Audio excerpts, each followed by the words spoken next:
Za pregled i upravljanje kalendarom bitno je da zapamtite da imate različite mogućnosti i funkcionalnosti u odnosu na to da li ste kliknuli na lijevu tipku miša, na desnu tipku miša ili na tipku Shift na vašoj tipkovnici. Tako sad ako se vratim u kalendar, vidim da tu imam nekakve rezervacije, ali imam i prazne prostore. Pa onda ako recimo pokušam lijevi klik miša na prazni prostor, vidim da se mogu pomicati lijevo desno po kalendaru, a desni klik mi daje opciju da napravim rezervaciju za tu jedinicu, za taj dan kako mi odgovara.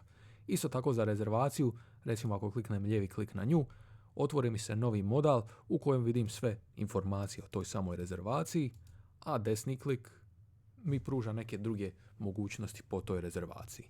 Pa sada recimo vidim da ovu rezervaciju mogu ogrupirati. Kako znam je li mi neka rezervacija grupirana ili nije, vidim sad tu na kalendaru da imam nekakve ove jednostavne rezervacije, a imam ove rezervacije sa ovim zebrastim uzorkom. Zebrasti uzorak znači da je rezervacija grupirana. I tako ja sad ako stavim miš preko jedne, označe mi se sve rezervacije u kalendaru, tako da znam koje su rezervacije dio te grupe. I sad vidim da su mi sve ove rezervacije u toj jednoj grupi. Ova nema zebrastu, znači da nije dio nikakve grupe. I znači sad recimo ako želimo ovu maknuti iz grupe, rekli smo desni klik i ogrupirati. Ona sada više nije u grupi. Još ima tu nekakve opcije po toj samo rezervaciji, na primjer uređivanje kalendara. Znači kad kliknem uređivanje kalendara, ja tu sad rezervaciju mogu prebaciti u neku drugu sobu. Znači kliknem uređivanje kalendara, ona bi se sad ovako posivila i sad ja nju mogu baciti u neku sobu, recimo broj 303. Druga opcija mi je znači podijeliti na datum. U slučaju da su gosti bili nezadovoljni sa sobom ili nešto, na datum 11. htjeli su se preseliti u drugu sobu, tako ih mogu onda podijeliti na datum 11.2. Kliknem podijeli, da, i nastavi. Vidim da mi se ta sad rezervacija podijelila u dvije rezervacije i da je nastala ona zebrasta, odnosno da su grupirane. Te su rezervacije sad grupirane i ja sad na isti onaj način, samo znači na uređivanje kalendara, mogu njih staviti u neku drugu sobu gdje će biti zadovoljni.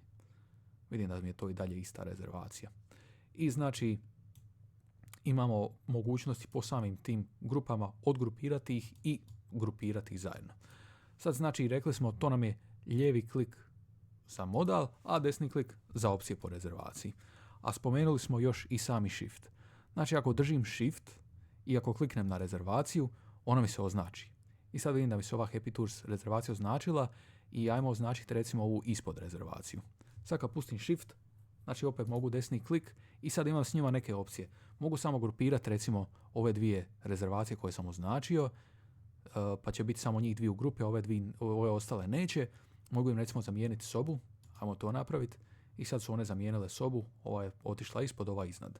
Sad ću ponovo znači Shift, lijevi klik, označiti te rezervacije, desni klik, još jedna opcija, znači ovo spajanje grupa. Pošto mi je znači ova Happy Tours već dio grupe, a ova tu nije, znači njih mogu spojiti zajedno u jednu veliku grupu. Znači ako stisnem na spajanje grupa, sad vidim da su mi sve te rezervacije zajedno u jednoj velikoj grupi. I sad kad to napravim, znači mogu ukloniti recimo samo tu rezervaciju, mogu ukloniti ovu rezervaciju ili ukloniti cijelu grupu. Ovdje će me tražiti neki razlog, pa ih mogu ukloniti sa kalendara. Znači najbitnije je zapamtiti, imamo lijevi klik na rezervaciju, na prazan prostor desni klik isto kreiramo rezervacije, a sa Shiftom ih označavamo te ih možemo onda zajedno recimo grupirati, spajati grupe i slično. Evo sad sam recimo spojio ove grupe i sad su oni dio sve te jedne velike grupe.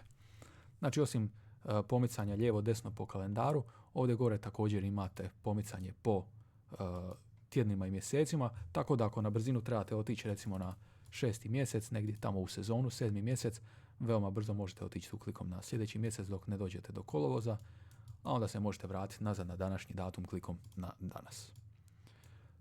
To je to što se tiče znači samog upravljanja kalendarom. U idućem videu ćemo pokazati samo kreiranje rezervacija, a ako ima nekih drugih pitanja, uvijek nam se možete javiti na support aplikaciju.